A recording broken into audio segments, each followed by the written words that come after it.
Assalamualaikum warahmatullahi wabarakatuh. Assalamualaikum warahmatullahi wabarakatuh. Kenalkan, nama saya Farus Surya Ardiansyah, biasa dipanggil Surya, dengan NIM akhir 37.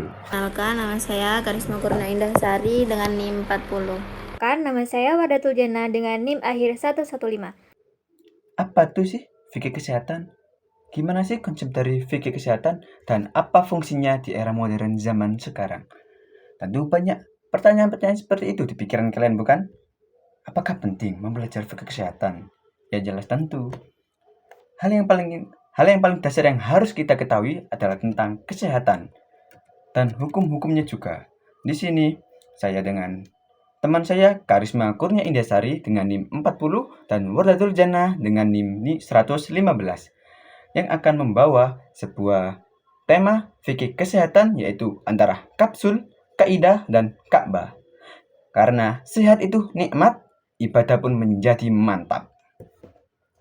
Langsung saja kita akan mempelajari tentang fikih kesehatan. Yang pertama, paling dasar yang harus kita ketahui adalah tentang kesehatan.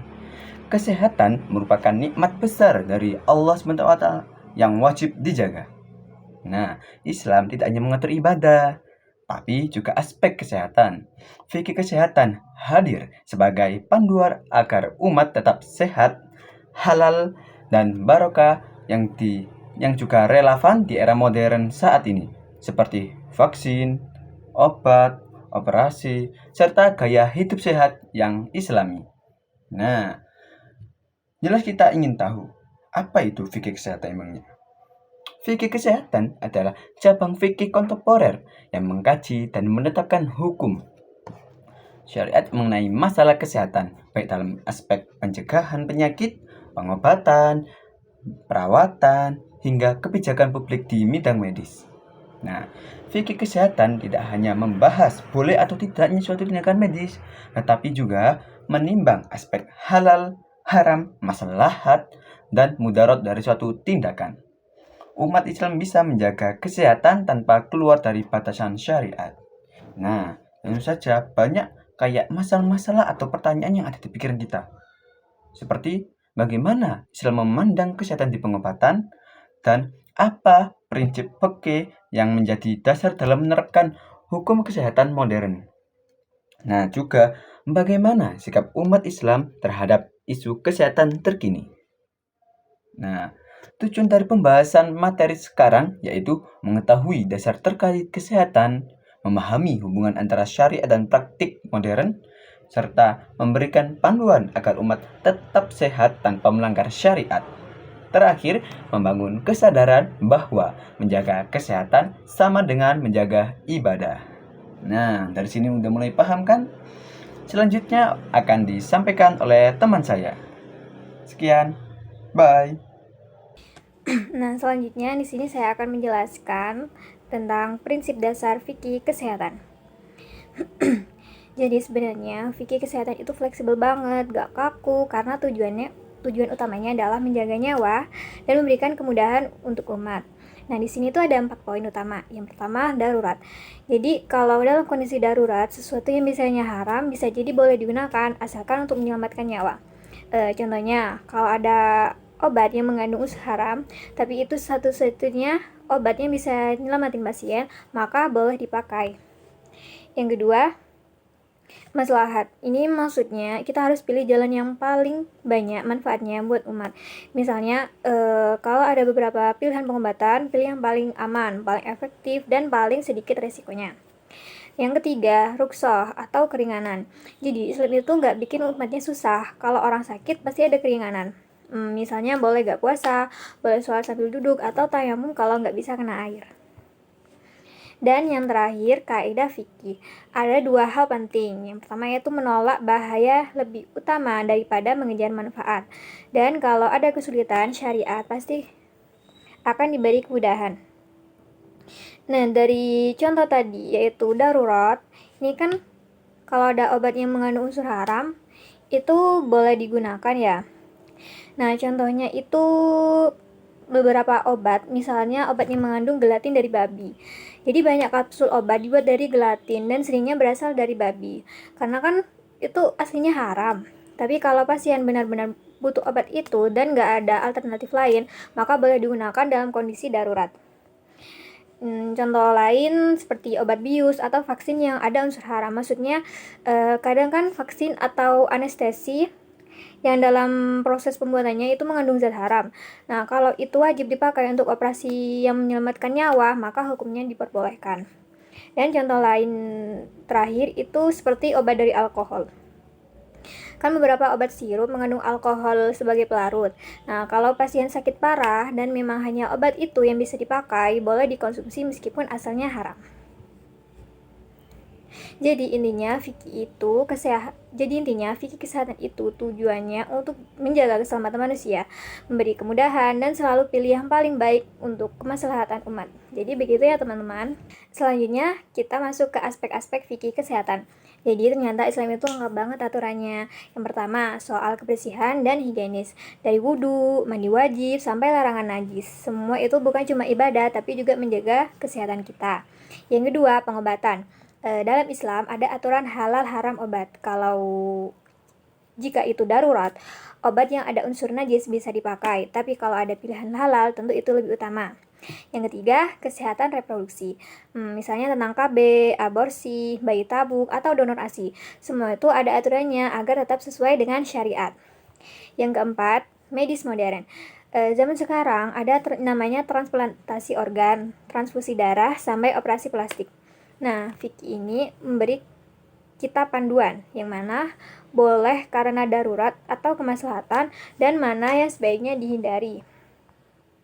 Contohnya kayak tadi transplantasi organ itu boleh kalau transplantasi ginjal atau jantung untuk menyelamatkan nyawa dengan syarat ada izin dari donor atau keluarga dan tidak diperjualbelikan. Itu hukumnya tidak boleh kalau dilakukan hanya untuk tujuan komersial atau jual beli organ atau tanpa izin sah dari pemilik tubuh. Contoh kedua, transfusi darah. Itu boleh kalau donor darah untuk menolong orang yang butuh, misalnya korban kecelakaan atau pasien operasi. Dan tidak boleh kalau darah diperjualbelikan untuk keuntungan, bukan untuk menolong. Contoh yang ketiga, boleh kalau untuk kesehatan atau medis, misalnya operasi rekonstruksi wajah korban kecelakaan, operasi bibir sumbing, atau luka bakar parah. Tidak boleh kalau hanya untuk kosmetik atau merubah ciptaan Allah tanpa kebutuhan darurat, misalnya biar terlihat lebih cantik, mancung, atau awet muda. Jadi gampangnya gini, kalau ada darurat atau manfaat besar untuk nyawa dan kesehatan itu boleh. Nah, kalau cuma untuk gaya komersial atau merubah ciptaan Allah tanpa alasan medis itu tidak boleh. Dan yang terakhir itu penyakit dan ibadah.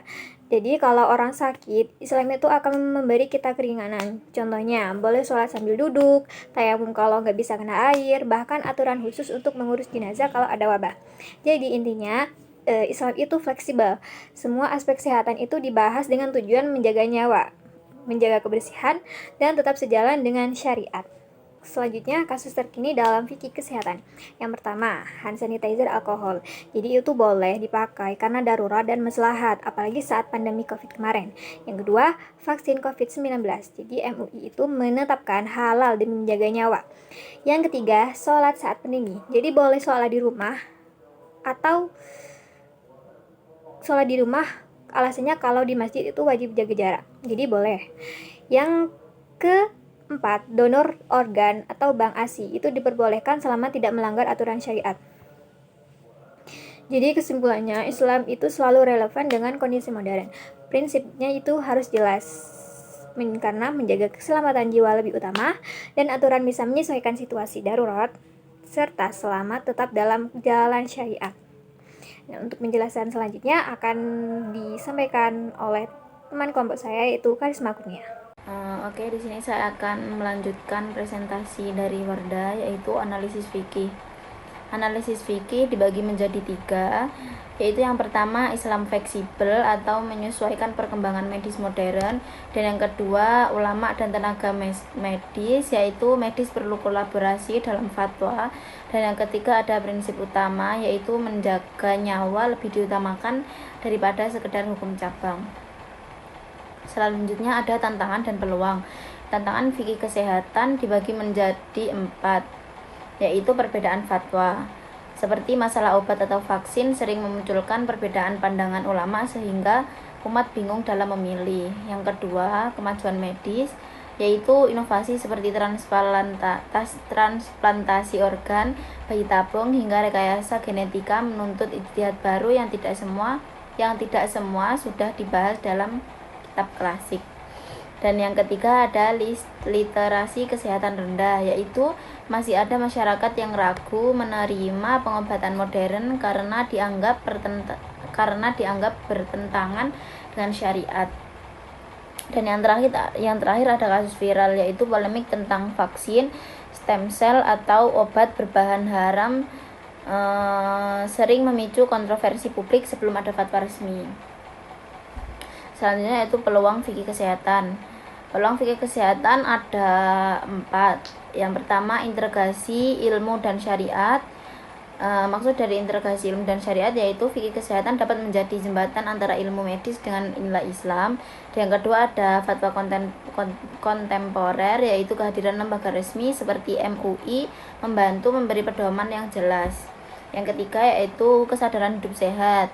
Maksud dari kesadaran hidup sehat yaitu umat makin sadar bahwa menjaga kesehatan adalah bagian dari maqasid syariah. Yang terakhir ada industri medis halal. Yang dimaksud dengan industri medis halal yaitu permintaan obat, vaksin, dan produk kesehatan halal semakin besar sehingga memberi manfaat bagi umat. Kesimpulannya, fikih kesehatan hadir sebagai upaya mengintegrasikan nilai-nilai syariat Islam dengan perkembangan ilmu medis modern. Melalui pendekatan maqasid syariah, menjaga kesehatan merupakan bagian penting dari kewajiban seorang muslim dalam menjaga jiwa. Tantangan yang muncul seperti perbedaan fatwa, kemajuan teknologi medis, rendahnya literasi kesehatan umat, dan kontroversi kasus viral menunjukkan perlunya ijtihad yang relevan dengan zaman. Namun dibalik itu, terdapat peluang besar, yakni penguatan fatwa kontemporer, meningkatnya kesadaran hidup sehat, berkembangnya industri medis halal, serta terjalinnya kolaborasi antara ulama, tenaga medis, dan akademisi. Dengan demikian, fikih kesehatan tidak hanya berfungsi sebagai pedoman hukum, tetapi juga sebagai panduan etis dan spiritual agar umat Islam dapat menjalani kehidupan yang sehat, seimbang, dan sesuai tuntutan agama. Sekian dari presentasi kelompok kami. Assalamualaikum warahmatullahi wabarakatuh.